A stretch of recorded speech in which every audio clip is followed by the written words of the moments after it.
What is up, guys? So Sports back again with another video, and in today's video I have yet another what's next. I know, back-to-back what's next. I told you guys the series is back. It is my most viewed series, so you know it would make sense to bring this back. But in today's what's next, we're going to be talking about the Sacramento Kings, and they just had their best season in kind of a pretty long time. You know, they're on a great path to success, and I just want to talk about it real quick. So starting off, just a little background on the Kings. What they went from since the 2002, 2003, 2004-ish seasons, making the Western Conference Finals, battling with the Lakers. Some say they should have had a championship by now. I do believe they were cheated. You know, the ref came out. It was Tim. His last name starts with a D. I don't know how to pronounce it, but you know, he was a con artist. He was a scammer, and you know, justice was served. But I mean, yeah, I would be furious if I was a Sacramento Kings fan. You know, basically had a championship ripped away, because if they had beaten the Lakers, which more than likely they would have faced the Nets, and the Nets had no business being in finals. The reason they were because the East was just trash. The East was horrible. I think how many games did they win that year? 40, 44, 45, something below average like that. But yeah, continuing on them, I don't really want to dwell on the past that much, but like I said earlier, they did have their best season in a pretty long time. They were this close to making the playoffs this year, and I do see them being aggressive this free agency. I do see it.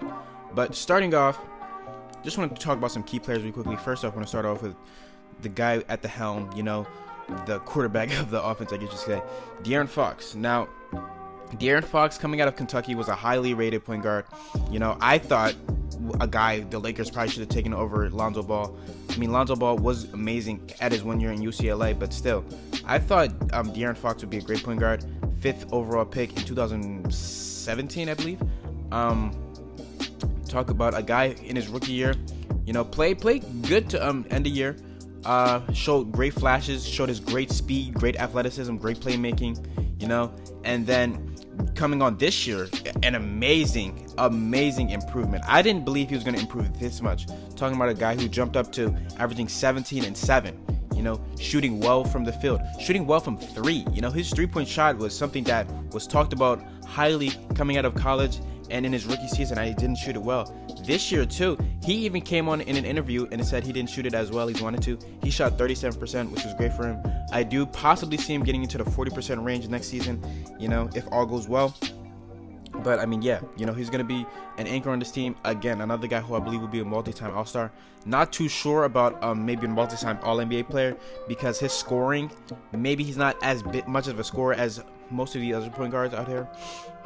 Excuse me, but yeah, I think he'll be a great point guard for this team for many years to come. Next guy I wanted to highlight was Buddy Hield, who they traded for in the DeMarcus Cousins trade. Now, Buddy Hield had a great season this year. He was on my underrated list because I believe that he probably should have won Most Improved Player. I mean, you talk about a guy who averaged 20 points per game this year while shooting 44% from 3. Insane. That is insane. That is amazing. Concerning a guy of his talent coming out of college, he was highly looked at also.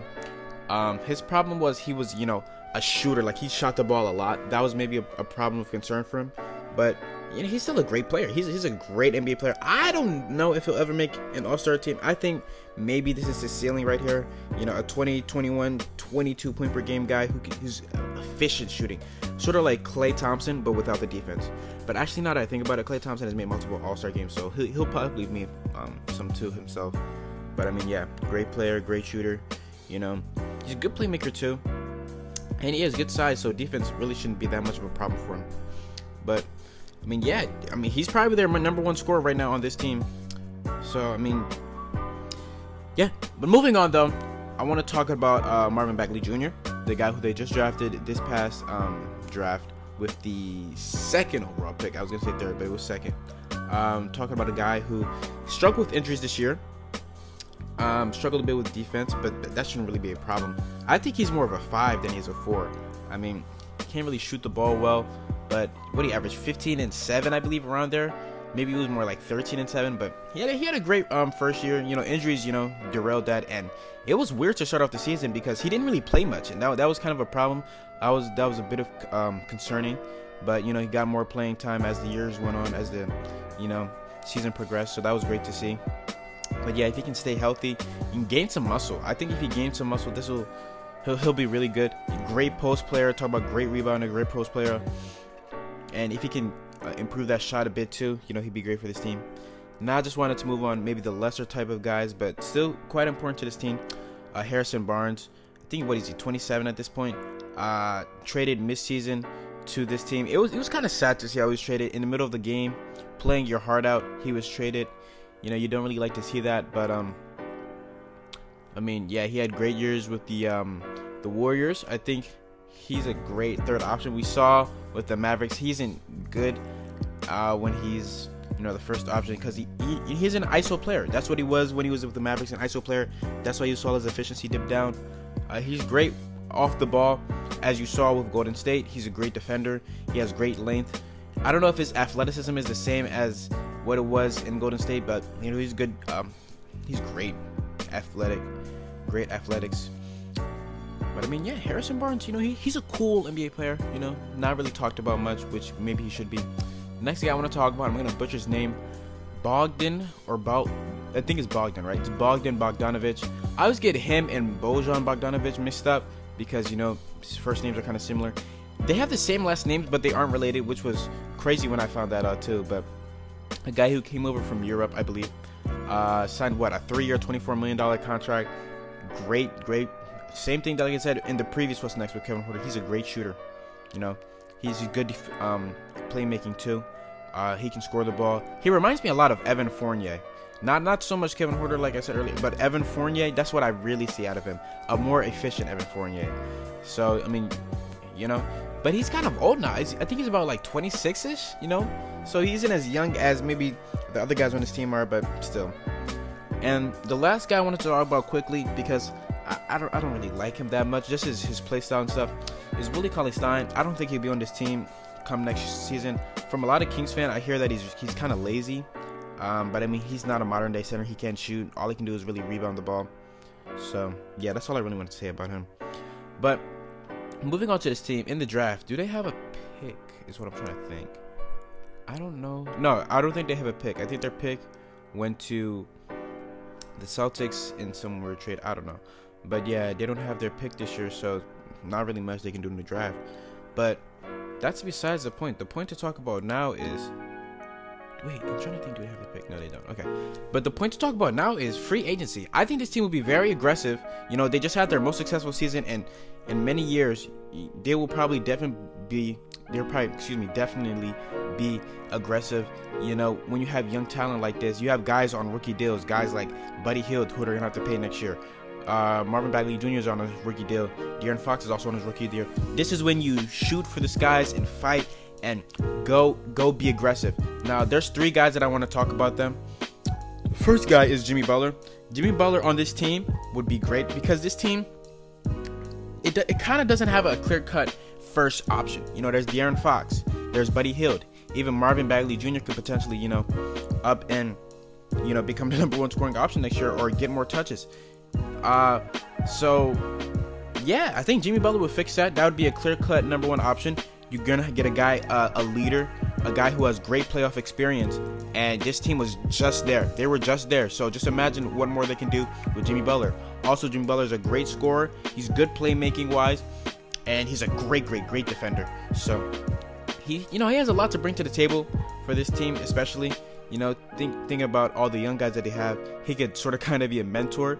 But then again, with how Jimmy Butler is talked about and viewed, maybe they don't want to do that. Maybe they don't want to mess up what they already have in the locker room, especially when you have young guys who, teammates get into their heads. Isn't good for them career-wise, honestly, because that can affect them mentally, and you don't want that. So, yeah, I put him at number 3, my number 3 option if I was them. Number 3 priority, excuse me. Moving on to my number 2 priority, would probably be Nikola Vucevic. Now, I don't know if I like the fit defensively with Marvin Bagley Jr. and him, because those two aren't really that good defensively. Marvin Bagley Jr.'s problem, I think, is more his size, as he could put on a few pounds, which I would like to see, than more his defensive abilities. But still, I don't even think his defensive abilities are that good either. He does look kind of slow, but I mean, again, he just played his first NBA season, so that's able to be fixed. But I mean, also the timeline with Nikola Vucevic and this team. Nikola Vucevic is what, 26, 27, 28ish. He just made his first All-Star team in a contract year. So I don't know. Maybe that performance could dip down. mean, you see it a lot. Players play extremely well in a contract year to get that bag, and then their performance dips down because they aren't trying as hard. So yeah, and Nikola Vucevic, I mean, I like him. He's a great player. A guy who averaged 20 and 10 this year, good rebounder. He's a good playmaker too for someone of like a center, but defensively he just isn't good, that good. So for me, he'd definitely be my number 2 priority for them. But my number 1 priority for this team would be target Tobias Harris. Tobias Harris, a guy who fits the timeline. Tobias Harris is only 26. Talk about a 20-point per game scorer, night in and night out. Great shooter, which will let them be able to move Marvin Bagley Jr. to the 5. And I hope he can put on some muscle, put on some weight. But moving him to the 5, he's good defensively. He's a good rebounder. Talk about a guy who averaged 7 rebounds per game. He'd be great, and he'd fit this team well. You know, this team is. I believe this team is like a team basketball type of team. And he's a team player, you know? He's a great off-the-ball guy, running through screens and stuff. And then he can do some work on the ball, too. And, I mean, yeah, this team's future is bright, though. That's definitely my number 1 priority. This team's future is bright. I think Tobias would just make this team so much better. I think they would definitely be a playoff team. And talk about a guy like Tobias, who he's just never in the news. You know, never hear him be talked about. So maybe he wouldn't have any chemistry problems, no locker room problems. I don't think so at all. But I like this team going forward. This team has a bright future. Same thing I said for the Hawks. Both of the Hawks and the Kings are teams with bright futures. I hope the Kings can keep this trajectory. I mean, they just got a new coach too, Luke Walton, after letting who's the coach, Dave Yeager, walk. Now there's people calling that move bad, but I'm pretty sure the problem with Dave Yeager is that he wanted to leave. That was like a mutual parting. So yeah. You know, this team is bright. Future is bright. But that's it for this video, guys. I hope you guys did enjoy. I'm back in the loop again with these what's next, and you know, I hope the response is still the same. But yeah, that's it for this video. I hope you guys did enjoy. It's So Sports, and I'm out. Peace.